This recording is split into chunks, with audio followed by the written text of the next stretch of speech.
The Environmental Protection Agency tightened fuel mileage rules on new cars and light-duty trucks Monday, reversing a Trump-era policy and signaling how Joe Biden's administration may end up cutting emissions while its efforts to pass a climate law stall in Congress.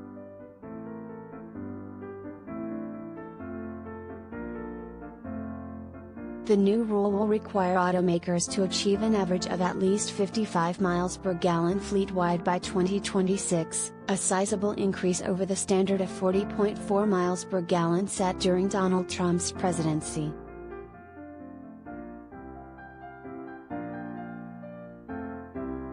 Though that two-digit difference seems small, the Trump-era rule, itself a rollback finalized during the pandemic last year of the standard set under Barack Obama's administration, took a 10-digit toll on the climate.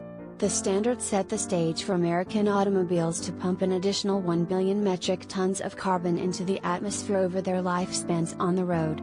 That nearly equals the annual emissions of Japan, the world's fifth largest source of planet-heating carbon dioxide.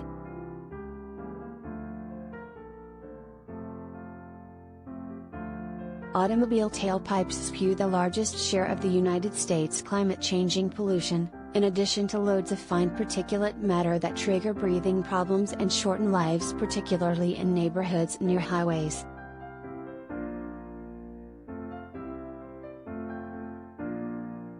We follow the science, we listen to stakeholders, and we are setting robust and rigorous standards that will aggressively reduce the pollution that is harming people and our planet, and save families money at the same time, EPA Administrator Michael Regan said in a statement.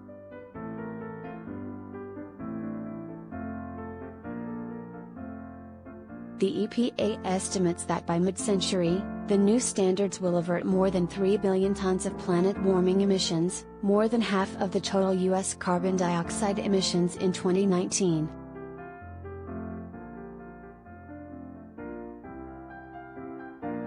The rule serves as a sort of stopgap measure, meant to make vehicles as efficient as possible through the next 4 years before enacting more aggressive regulations aimed at decarbonizing the U.S. auto fleet by the mid-2030s.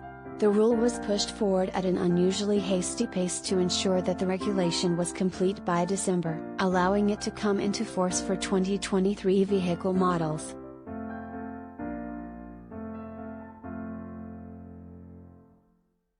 You can never go back and get the reduction I'd helped set for 2021 and 2022.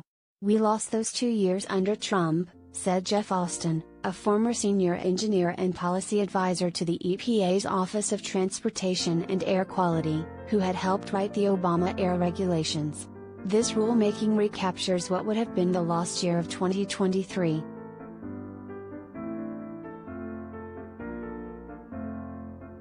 The final rule is actually slightly stronger than what the EPA initially outlined in August, with standards for 2026 models about 6% higher than what the agency first proposed.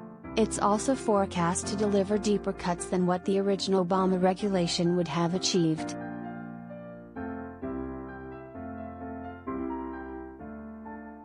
Still, it's only a first step, Alston said. He said he expects the EPA to complete another, far more aggressive automobile standard for vehicles made after 2027 by the end of 2022 or the start of 2023.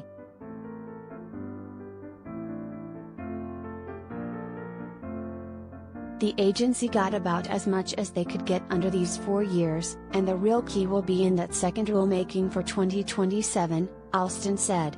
That's the chance the Biden administration has to go way beyond what Obama did and start to seriously achieve the type of levels we need.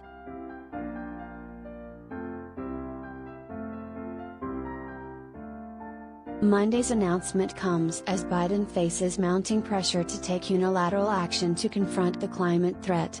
Over the weekend, after months of contentious negotiations, Senator Joe Manchin, D.W. Virginia, announced he would not vote for Biden's social spending package, putting a dagger through what many see as a rare opportunity for Democrats to pass meaningful climate legislation. Although key climate provisions had already been stripped from Biden's Build Back Better Act during negotiations, it still included more than $550 billion in clean energy and climate investments.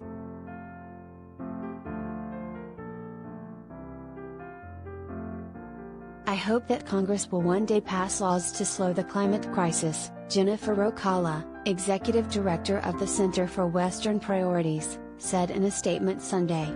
"Until then, it's up to the administration to take every action possible, as quickly as possible."